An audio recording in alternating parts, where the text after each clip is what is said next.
Romanos 13, versículo 1 a 7. Toda alma esteja sujeita às autoridades superiores, porque não há autoridade que não venha de Deus, e as que existem forem ordenadas por Deus. Por isso, quem resiste à autoridade resiste à ordenação de Deus, e os que resistem trarão sobre si mesmo a condenação. Porque os magistrados não são motivo de temor para os que fazem o bem, mas para os que fazem o mal. Queres tu, pois, não temer a autoridade, faze o bem e terás louvor dela. Porquanto ela é ministra de Deus para o teu bem. Mas se fizeres o mal, teme, pois não traz debalde a espada. Porque é ministro de Deus e vingador em ira contra aquele que pratica o mal. Pelo que é necessário que lhe estejais sujeitos, não somente por causa da ira, mas também por causa da consciência. Por essa razão também pagais tributo, porque são ministros de Deus para atenderem a si mesmo. Dai a cada um o que lhe é devido, a quem tributo, tributo, a quem imposto, imposto, a quem temor, temor, a quem honra, honra. Muito bem. Então, em Romanos 13, versículo 1 a 7, o apóstolo Paulo está dizendo que os cristãos, nós, devem ser submissos ou obedientes aos magistrados, quer dizer, aos governantes, né? Ao presidente, ao prefeito, ao governador, né? Aos policiais, aos bombeiros, né? A todas aquelas pessoas que estão aí, né? Investidos de autoridade para organizar a sociedade. Então não é a vontade de Deus uma anarquia geral, né? Então onde tem um governo, Deus prefere um governo, né, do que uma anarquia. E os cristãos então devem estar sujeitos às autoridades, sabendo que Deus, através delas, opera para o bem, né, das pessoas que vivem ali em sociedade, né? Então devemos pagar tributos, devemos pagar os impostos, devemos, né, viver o dentro da lei o máximo possível, certo?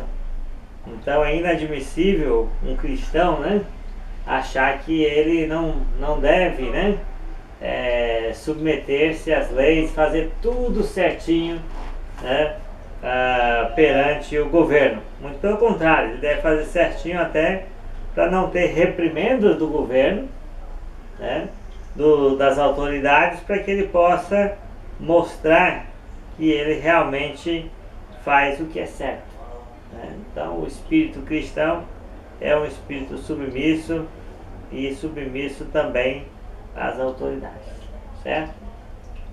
Então nós estamos aí para dar honra, respeitar, pagar nossos impostos, viver como o cidadão exemplar dentro de uma organização social, né?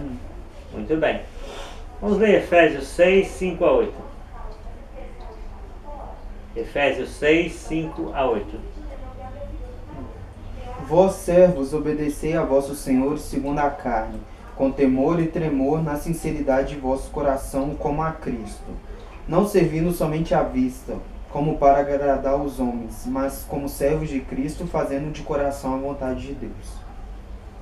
8. Servindo de boa vontade como a um Senhor, e não como aos homens, sabendo que cada um seja escravo, seja livre, e receberá do Senhor todo bom que fizer.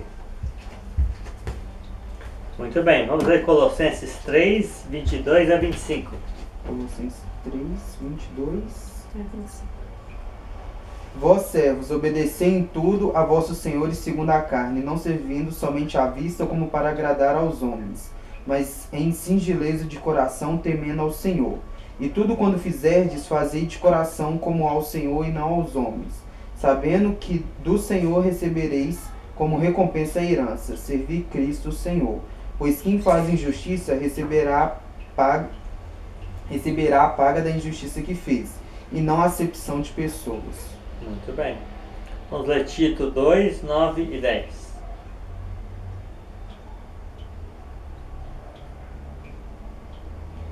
Exorta os servos a quem seja submisso aos seus senhores em tudo, sendo-lhes agradáveis, não os contradizendo, nem defraudando, antes mostrando perfeita lealdade, para que para que em tudo sejam um ornamento da doutrina de Deus, nosso Salvador. Muito bem. Então, né, nós devemos obedecer aos patrões.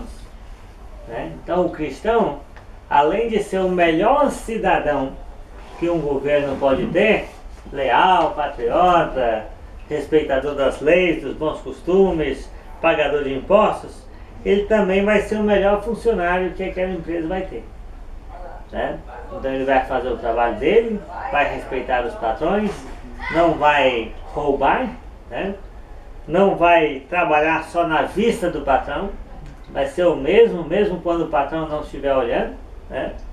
E ele não vai ser respondão, mal criado com o patrão, ele vai ser uma pessoa que o patrão vai ver Jesus na vida dele. Tá? E ele tem que fazer as coisas como se ele estivesse trabalhando para o próprio Deus. Né? E o patrão cristão tem que tratar bem o seu funcionário, porque também tem um patrão nos céus. Né? Mas em regra, né, os textos enfatizam os servos. Os servos eram os trabalhadores daquela época. Né? Os escravos, eles trabalhavam, viviam na casa do patrão, também comiam das coisas que o patrão permitia e tudo, e eram ali aqueles empregados, digamos assim. Né? Muitos escravos se tornavam íntimos amigos dos seus patrões pela confiança, né? E o cristão tinha que ser uma dessas pessoas. Tá? Então, em geral, né, o que nós indicamos? Né? A pessoa não fala mal da empresa, não falar mal do patrão, né? Pensar bem antes de levar um patrão, né, na lei, na justiça, para cobrar alguma coisa, para ver se realmente é justo aquilo, né? Porque muitas vezes a pessoa faz apenas para explorar o patrão, não porque é justo, mas para explorar, né, aquela pessoa. E, né, se a pessoa não está contente, então não vai ficar, né, fazendo as coisas mal feitas, de má vontade, ou fazendo menos, ou até ali prejudicando a empresa, mas, né, procure um emprego que você, né, acha melhor, em vez de ficar ali estorvando, digamos, né, ou se aproveitando, ou denegrindo, ou defraudando, né, o patrão. Então, o ponto é, quem deve ser obedecido? Então, existe uma escala de submissão que o cristão deve observar. Né? No topo dessa escala está Deus, Cristo e a fé. Baseado em Deus, Cristo e a fé, nós vamos ser submissos aos nossos pais no Senhor, aos guias espirituais, né? Facilitando o trabalho de irmãos que estão sofrendo, né? Para nos ajudar a ir para o céu, mas lembrando que é no Senhor também, porque qualquer irmão que desviar da doutrina, que falar ensinamento falso, a gente não deve seguir. Né? Pode me amar muito, mas está falando em verdades, está falando falsa doutrina, eu não posso ser submisso, a não ser que seja no Senhor. Né? Então o próprio Paulo disse, né? Sujeitai-vos uns aos outros no temor de Cristo. Então, se tudo é no temor de Cristo, vai dar certo.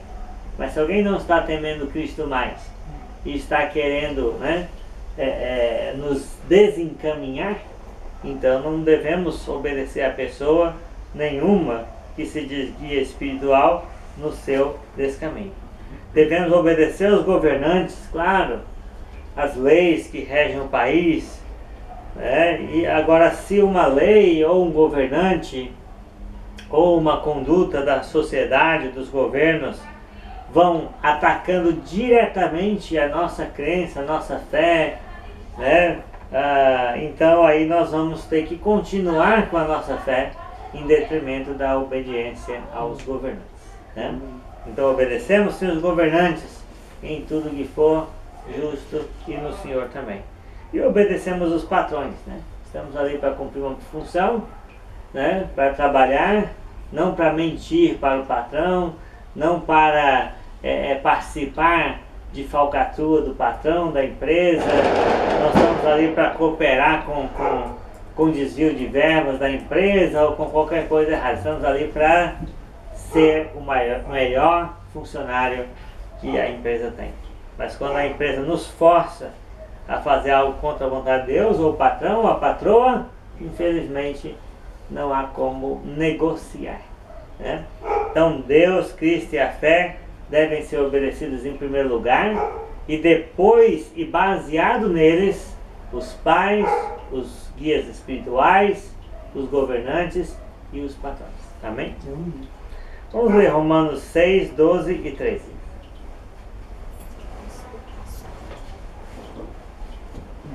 Romanos 6, 12 e 13. Não reine, portanto, o pecado em vosso corpo mortal, para obedecerdes às suas concupiscências. Nem tampouco apresentei os vossos membros ao pecado como instrumentos de iniquidade, mas apresentai-vos a Deus como redivivos dentre os mortos, e os vossos membros a Deus como instrumentos da justiça. Muito bem. Então, quem não deve ser obedecido? As paixões da carne. Né? As paixões da carne. Então diz aí, não reine, portanto, o pecado no vosso corpo mortal, de modo que obedeçais às suas paixões.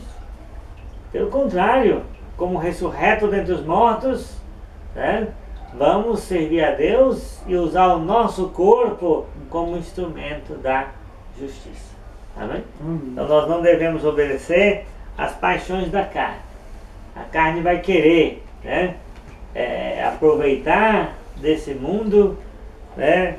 Vai querer a luxúria, vai querer as coisas materiais, as coisas carnais, vai querer se nutrir, saborear da ira, da discórdia, da amargura, da vingança, mas nós não vamos deixar isso reinar sobre nós. Amém? Nós não vamos obedecer às nossas paixões da carne. Nós vamos dizer não às nossas paixões. Vamos ler Romanos 6, 16 a 19. Não sabeis que daquele a quem vos apresenteis como servos para lhe obedecer, sois servos desse mesmo a quem obedeceis, seja do pecado para a morte ou da obediência para a justiça. Mas graças a Deus que, embora tendo sido servos do pecado, obedecestes de coração à forma de doutrina que fostes entregues, e libertos do pecado fostes feitos servos da justiça. Falo como homem, por causa da fraqueza da vossa carne, pois assim como apresentastes os vossos membros como servos da impureza e da iniquidade para a iniquidade, assim apresenteis agora os vossos membros como servos da justiça para a santificação. Amém? Tendo por fim a vida eterna. É isso? Então quer dizer, nós não devemos obedecer ao pecado. Então Paulo diz que nós estamos nos oferecendo como servos. Nós não temos, digamos assim, uma liberdade neutra ou uma neutralidade de liberdade. Ele diz, daquele a quem nós nos oferecemos, nós nos tornamos servos. Se nos oferecemos ao pecado, nos tornamos escravos do pecado. Se nos oferecemos a Deus, nos tornamos servos de Deus. Amém? Então, se nós vamos fazer as coisas de Deus, nós vamos ser santificados, e o fruto da santificação vai ser a vida eterna.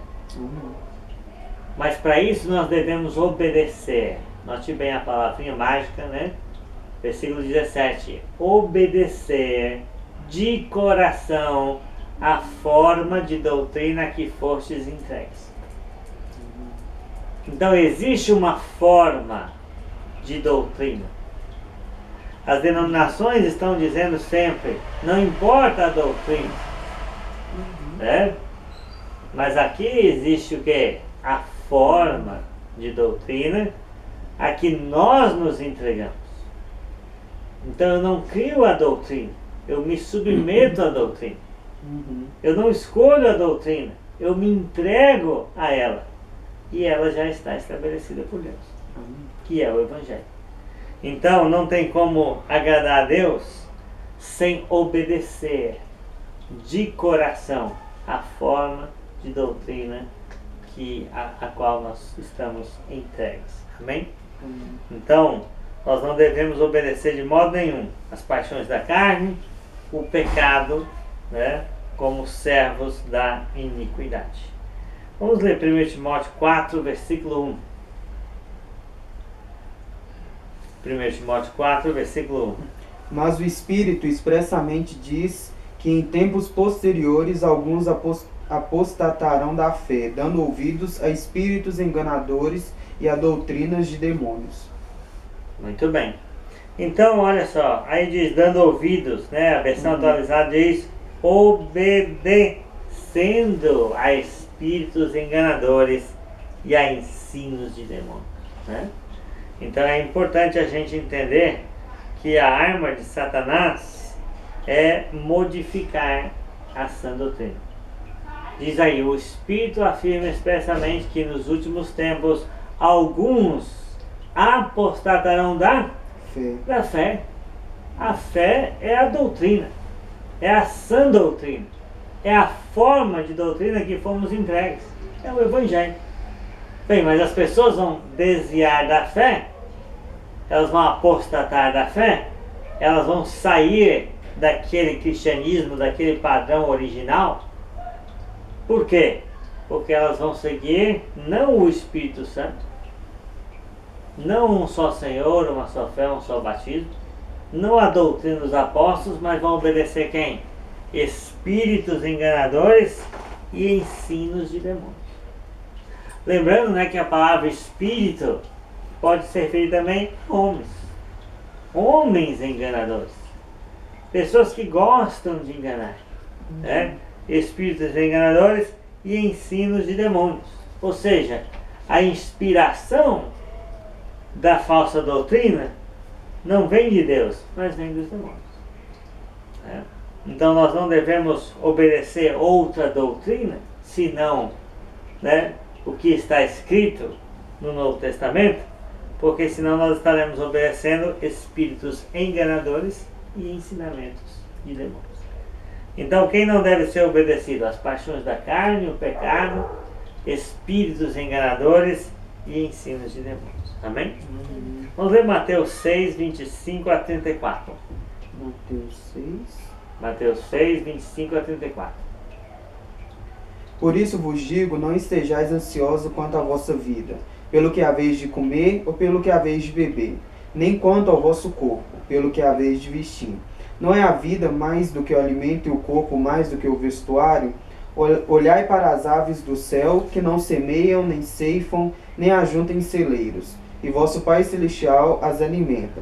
Não valei-vos muito mais do que elas? Ora, qual de vós, por mais ansioso que esteja, pode acrescentar um côvado à sua estatura? E pelo que haveis de vestir, por que andais ansiosos? Olhai para os lírios do campo, como crescem, e não trabalham nem fiam. Contudo vos digo que nem mesmo Salomão, em toda a sua glória, se vestiu como um deles. Pois se Deus assim veste a erva do campo, que hoje existe e amanhã é lançada no forno, quanto mais a vós, homens de pouca fé. Portanto, não vos inquieteis dizendo, que havemos de comer, ou que havemos de beber, ou com que havemos de vestir? Pois a todas essas coisas os gentios procuram, porque vosso Pai Celestial sabe que precisais de tudo isso.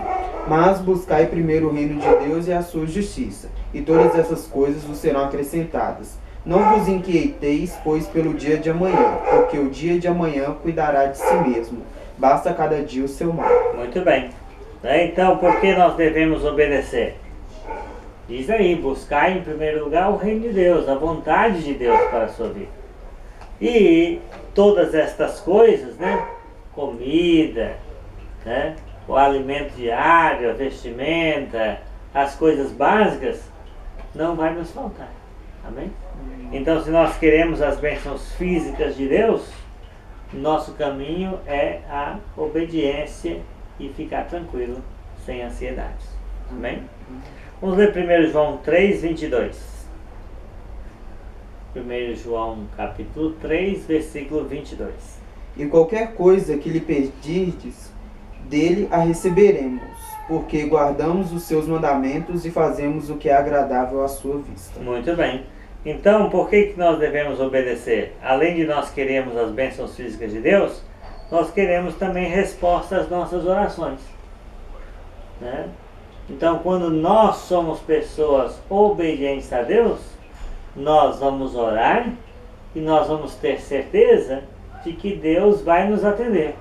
Por quê? Por causa da nossa confiança no relacionamento com Deus, baseado na vida de obediência. Amém? Então, tudo o que pedimos dele recebemos porque fazemos diante dele o que lhe agrada, a sua vontade. Então, Deus é por nós, sempre que nós formos por ele. Amém? Mas a maneira de ser por ele é a obediência. É a obediência. Atos 5:32.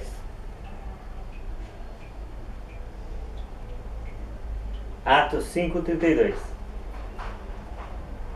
E nós somos testemunhas dessas coisas. E bem assim o Espírito Santo que Deus deu àqueles que lhe obedecem. Muito bem, então diz que Deus daria ou dá o Espírito Santo a quem? Aqueles que Aos que lhe obedecem. obedecem. Então, quando uma pessoa crê em Jesus, arrepende dos pecados, confessa Jesus como Senhor e é batizado, obedeceu a Deus e Deus dá o Espírito Santo. Né? Então, se a pessoa quer o Espírito Santo, ela tem que obedecer.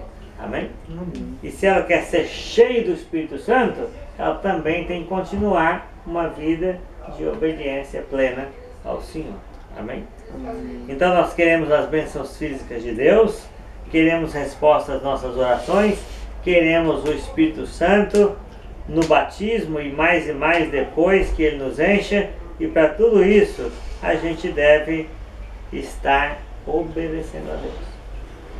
Hebreus 5, versículo 9.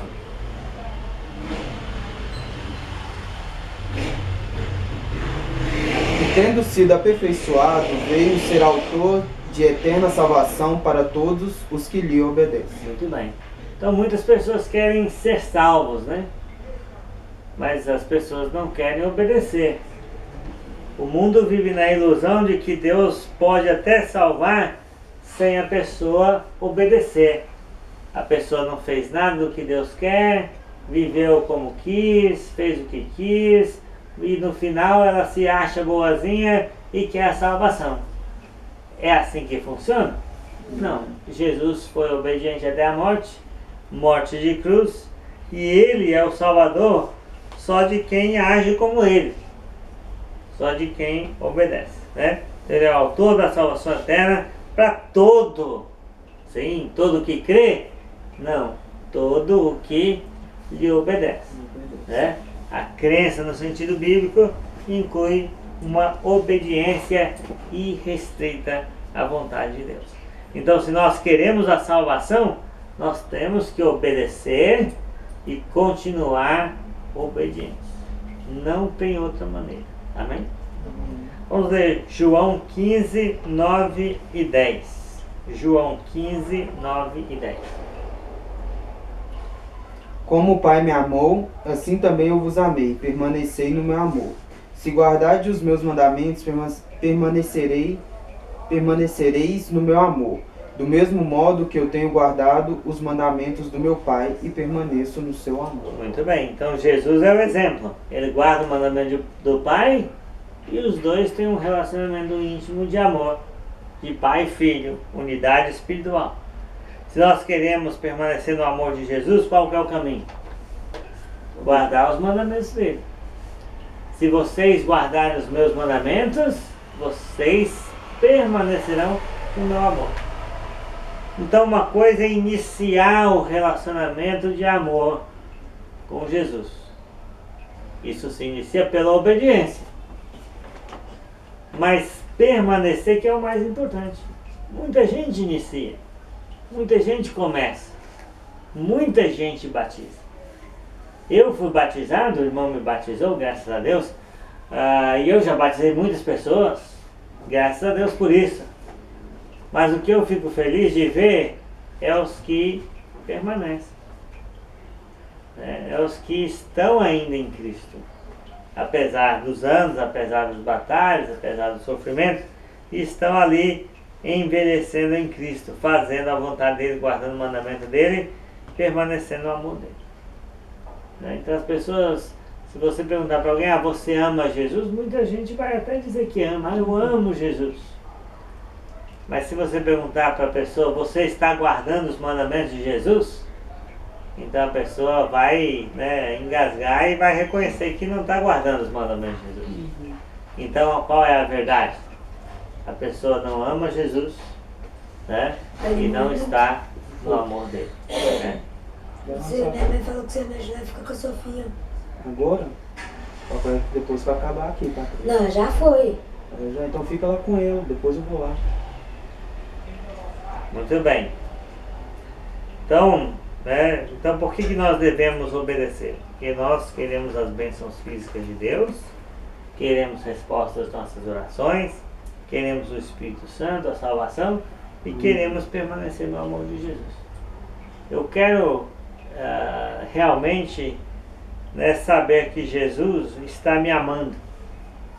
E a maneira de eu saber é qual? Permanecer. É guardando os mandamentos dele. Amém? Guardando os mandamentos dele. Guardando os mandamentos dele, nós permanecemos no amor de Jesus. Não precisa buscar uma experiência, né? Mística, religiosa. Não, vamos fazer o que ele quer.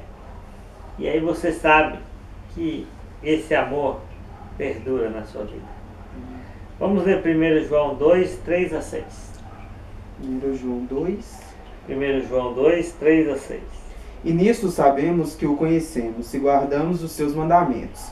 Aquele que diz, eu o conheço, e não guarda os seus mandamentos, é mentiroso, e nele não está a verdade. Mas qualquer que guarda a sua palavra, nele realmente se tem aperfeiçoado o amor de Deus. E nisso sabemos que estamos nele. Aquele que diz estar nele, também deve andar como ele andou. Está vendo? Então, você conhece Jesus quando você anda como ele anda. Né? Aquele que diz, eu conheço, então, mostra o quê? Andando como ele anda. Né? Então, nós conhecemos Deus, Jesus, quando nós guardamos a sua palavra. Quando nós fazemos diante dele o que lhe agrada. Quando nós andamos como ele andou. Então, né, tem uma musiquinha que fala amar como Jesus amou. Né? É sonhar como Jesus sonhou, viver como Jesus viveu, sentir como Jesus sentiu, sorrir como Jesus sorria. Né? E assim nós vamos ser pessoas que realmente mostram que o conhecem pela obediência. Amém? Então vamos obedecer, porque só tem bênçãos físicas e espirituais para os obedientes. Amém? Agora, o que é desobediência? Né? Vamos ler 2 Tessalonicenses 1, 8 e 9. O que é desobediência? 2 Tessalonicenses 1, versículo 8 e 9. E tomar vingança dos que não conhecem a Deus e dos que não obedecem ao Evangelho de nosso Senhor Jesus, os quais sofreram como castigo a perdição eterna, banidos da face do Senhor e da glória do seu poder. Muito bem. Então, desobediência não conhecer Deus. Então diz aí, 2 Tessalonicenses 1, 8, 9, que o Senhor vai vir tomando vingança contra os que não conhecem a Deus e contra os que não obedecem ao Evangelho de nosso Senhor Jesus. Então tem que conhecer Deus e obedecer ao Evangelho. Então o homem foi feito para conhecer Deus. Quando o homem está nesse universo de Deus e ele se recusa a conhecer Deus, lembra que diz João 1, versículo 10, o verbo estava no mundo, o mundo foi feito por intermédio dele, mas o mundo não o conheceu. Mas como não conheceu se o verbo estava no mundo? Como não conheceu se ele veio para o que era seu? Porque as pessoas se recusaram a conhecer. Então não é que nós não podemos conhecer Deus, né? É que o homem o quê? Se recusa a conhecer Deus. Se recusa a admitir a existência de Deus. Então não conhecer a Deus é desobediência. Por que existe na Bíblia, né, aqueles que são chamados de incrédulos? né? Os incrédulos. Por quê? Não é porque é difícil crer, é porque eles se recusaram a olhar as evidências, né, que a divindade colocou para se revelar. Então não conhecer Deus é desobediência. Lucas 6, 46 a 49. Lucas 6, 46 a 49. E por que me chamais Senhor, Senhor, e não fazeis o que eu vos digo? Todo aquele que vem a mim e ouve as minhas palavras e as pratica, eu vos mostrarei a quem é semelhante. É semelhante ao homem que, edificando uma casa, cavou, abriu profunda vala e pôs os alicerces sobre a rocha. E vindo a enchente, bateu com ímpeto a torrente naquela casa, e não a pôde abalar, porque tinha sido bem edificada. Mas o que ouve e não pratica é semelhante a um homem que edificou uma casa sobre a terra, sem alicerces, na qual bateu um ímpeto a torrente e logo caiu, e foi grande a ruína daquela casa. Muito bem. Então as pessoas ouvem, mas não Pratica. praticam. Então o que adianta? Né? As pessoas às vezes, né, ouvem, falam, mas não praticam. Ouvem, reproduzem, mas na mesma hora que estão ouvindo ou reproduzindo, não praticam. Né? Então, às vezes você vê alguém falando do amor, não é? As pessoas não gostam de falar do amor. O tema preferido das pessoas é falar do amor. Mas será que elas estão amando? Né? Às vezes nós estamos falando de obediência a Deus, mas nós estamos obedecendo. Às vezes nós falamos de pureza, de santidade, mas nós estamos evitando o pecado. Então, não vai adiantar nada ouvir, mas não praticar, porque ouvir, mas não praticar é desobediência. Vamos ler Mateus 7, 21 a 23. Mateus 7, 21 a 23. Nem todo o que me diz Senhor, Senhor entrará no reino dos céus, mas aquele que faz a vontade do meu Pai que está nos céus. Muitos me dirão naquele dia, Senhor, Senhor, não profetizamos nós em teu nome, e em teu nome não expulsamos demônios, e em teu nome não fizemos muitos milagres? Então lhes direi claramente, nunca vos conheci, apartai-vos de mim, vós que praticais a iniquidade. Muito bem. Então Jesus falou de pessoas que chamam Ele de Senhor, né? Mas não faz a vontade de Deus. Tem muita gente assim ou não? Tem. A maioria é assim. Quem é seu Senhor? É Jesus, dizem eles, mas não faz a vontade de Deus. Você tem denominações aqui no Brasil, né, que na fachada dos seus prédios está escrito assim bem grande, Jesus Cristo é o Senhor. Mas quando a pessoa entra lá, não tem nada que Jesus mandou fazer. Não tem nada que Deus quer. Só enganação, engodo, mentira, né? Então, chamar, mas não fazer é desobediência. Não adianta dizer que Jesus é isso, Deus é aquilo, que eu conheço Deus, que Deus está comigo, se a gente não faz a vontade dele. Tem muita gente que é assim, que acha que Deus está usando a pessoa para profetizar, acha que Deus está usando a pessoa para expulsar demônio, acha que Deus está usando a pessoa para fazer grandes milagres no nome de Jesus, mas, né, não faz aquilo que Deus quer. E Deus não quer que a gente, né, expulse demônios, faça sinais ou, né, profetize. Deus quer que a gente faça a vontade de Deus que está aí na palavra, né, que é amar o próximo, perdoar, né, fazer memória do seu sacrifício, adorar o Senhor, né, fazer, né, o bem para as pessoas e tudo mais, né? Então é isso. Vamos ler Tito 1,16. Tito 1,16. Afirmam que conhecem a Deus, mas pelas suas obras o negam, sendo abomináveis e desobedientes, e réprobos para toda boa obra. Tá vendo? No tocante a Deus, professam conhecê-lo. Tá bom. Mas negam que conhecem a Deus. Por causa do quê? Das Das obras. obras. Então nós podemos saber se alguém conhece a Deus ou não. Certo? Uhum. Não é pelo que a pessoa vai falar. É pelo que ela vai fazer. Não é se a pessoa diz que acredita em Jesus. É pelo que ela está vivendo. Uhum. Pelo que ela está praticando. Né? Então esses são desobedientes, né? Insensatos e reprovados para toda boa obra. A boa obra é o Evangelho. A boa obra é o trabalho de Deus, mas eles não são aptos, porque chamam, mas não fazem. Né? Vamos ler Tiago 2, 14 e 17. Então, desobediência é não conhecer Deus, ouvir, mas não praticar, chamar, mas não fazer. Tiago 2, 14 e 17. Que proveito há, meus irmãos, se alguém disser que tem fé e não tiver obras? Porventura essa fé pode salvá-lo? Se o irmão ou irmã estiverem nus e tiverem falta de mantimento cotidiano, e algum de vós lhe disser, ide em paz, aquentai-vos e fartai-vos, e não lhe derdes as coisas necessárias para o corpo, que proveito há nisso?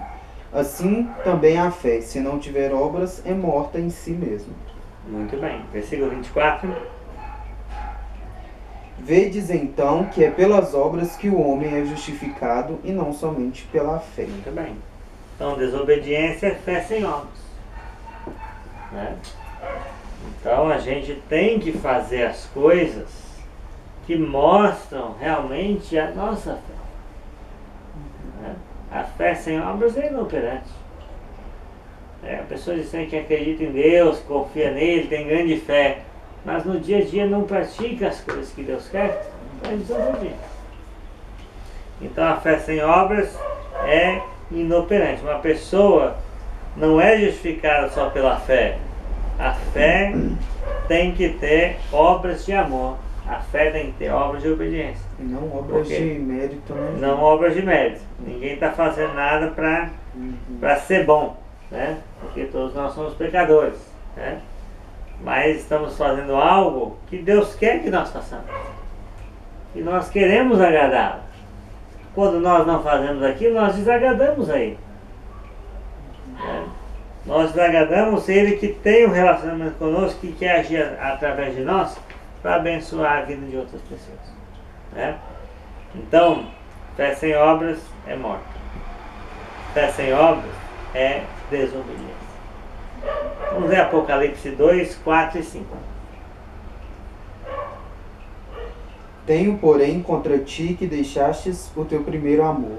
Lembra-te, pois, de onde caístes e arrependa-te, e pratica as primeiras obras. Senão, brevemente virei a ti e removerei do seu lugar o teu candeeiro, e se não te arrependereis. Se não te arrependeres. Se Né? não te arrependereis. Então, esta é uma carta de Jesus à igreja em Éfeso no final do primeiro século.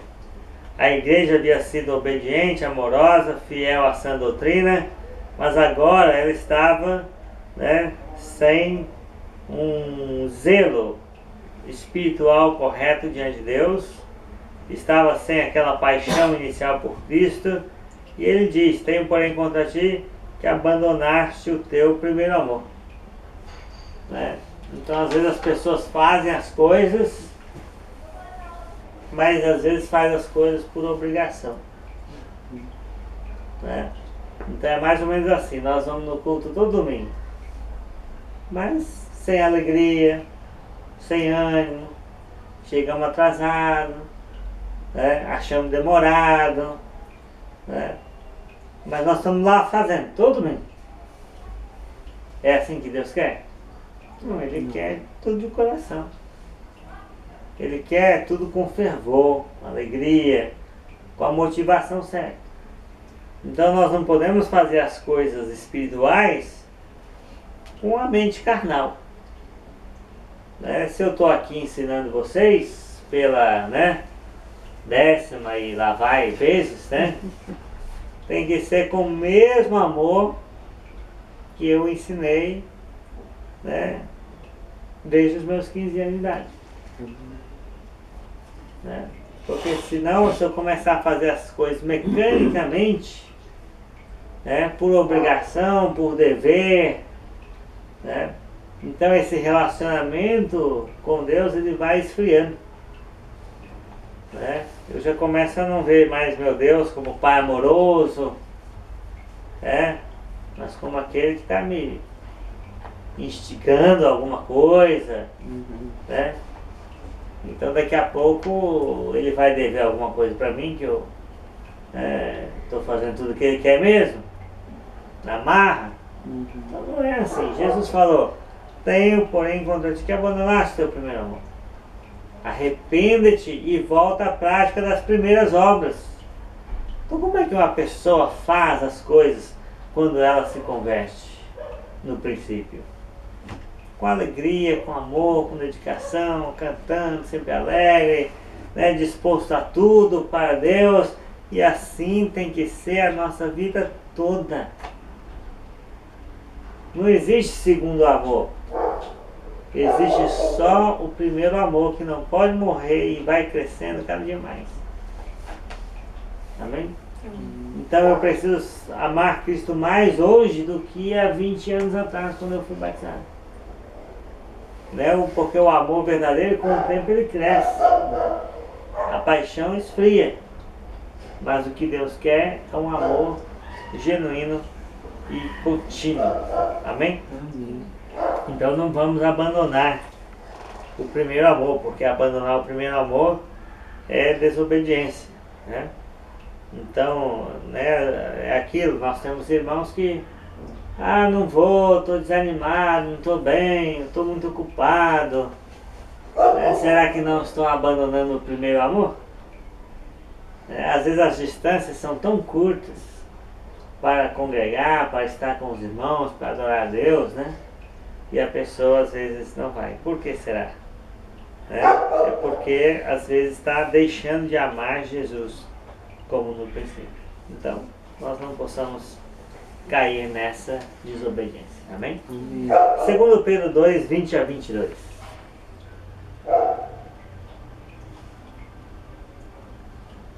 Porquanto se, depois de terem escapado das corrupções do mundo, pelo pleno conhecimento do Senhor e Salvador Jesus Cristo, ficam de novo envolvidos nelas e vencido, tornou-se-lhes o último estado pior que o primeiro.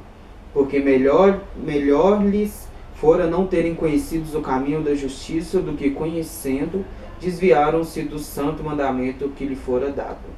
Deste modo sobreveio o que diz este provérbio verdadeiro: volta o cão ao seu vomito e a porca lavada volta a revolver-se no lamaçal. Muito bem.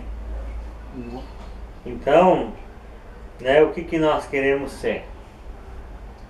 Pessoas que abandonam o primeiro amor, pessoas que, né, apartam-se do santo mandamento que nos foi dado, que é o Evangelho, que nos tornamos imundos como cães, como porcos, que não conseguem viver longe da sujeira e comem o seu próprio vômito. Então, podemos querer isso, nós temos que ser santos, né? Então, mas Pedro fala da realidade. Qual que é a realidade? Né? Que alguns, né, depois de terem sido lavados no sangue de Cristo, depois de terem conhecido o Evangelho ter mudado a mente deles e eles terem escapado das corrupções do mundo, pelo conhecimento do Senhor e Salvador, aí eles se deixam o quê? Ser envolvidos, enredados, seduzidos pelas coisas do mundo de novo.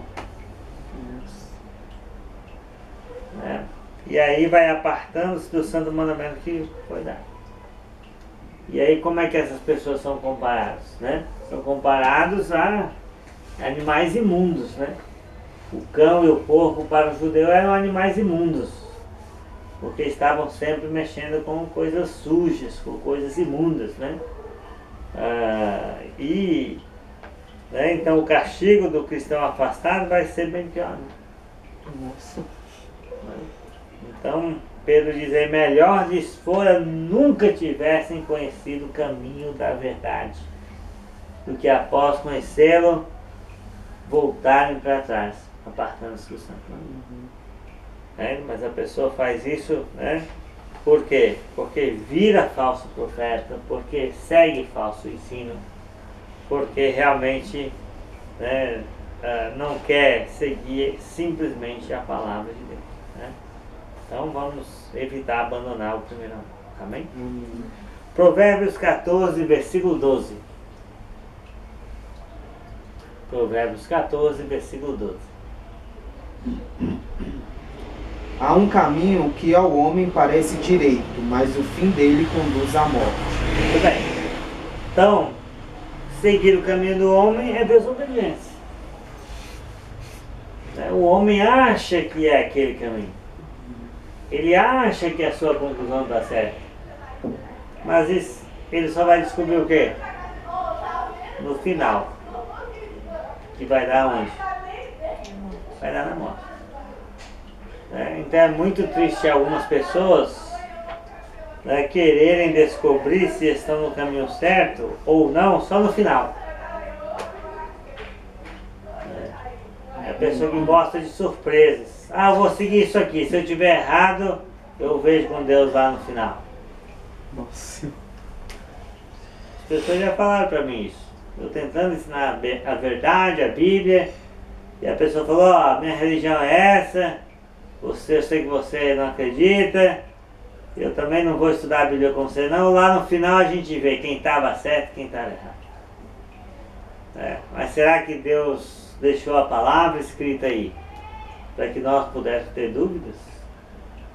Ou para que nós pudéssemos viver na incerteza e ter surpresas no final?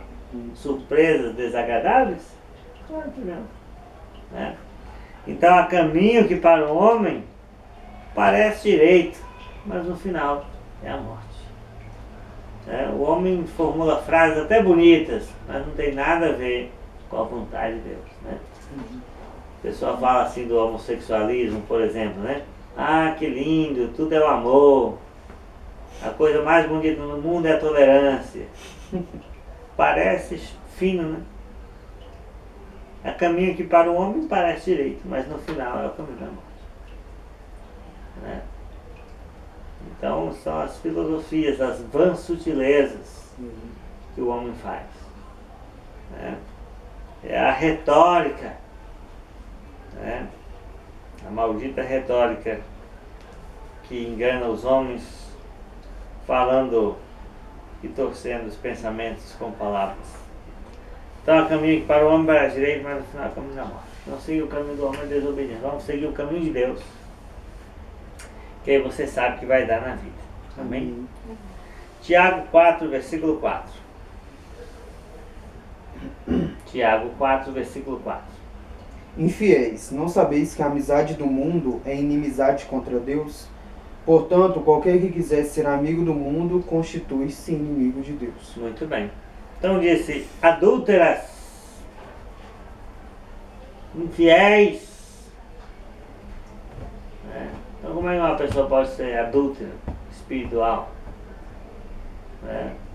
Bom, você tem Deus, que você acredita, e você começa a paquerar, namorar, encontrar-se com as coisas desse mundo. E aí você se torna um infiel, um adúltero espiritual.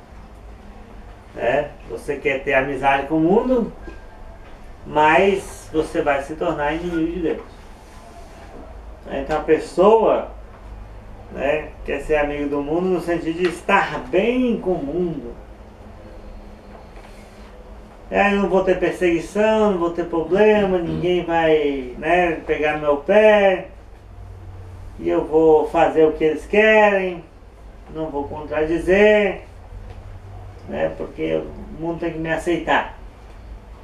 Na verdade não é o mundo que tem que te aceitar, é você que já está aceitando o mundo. E negando quem? Negando a Deus, negando a Cristo. Aí você se torna um adúltero espiritual. Você tem um marido, mas você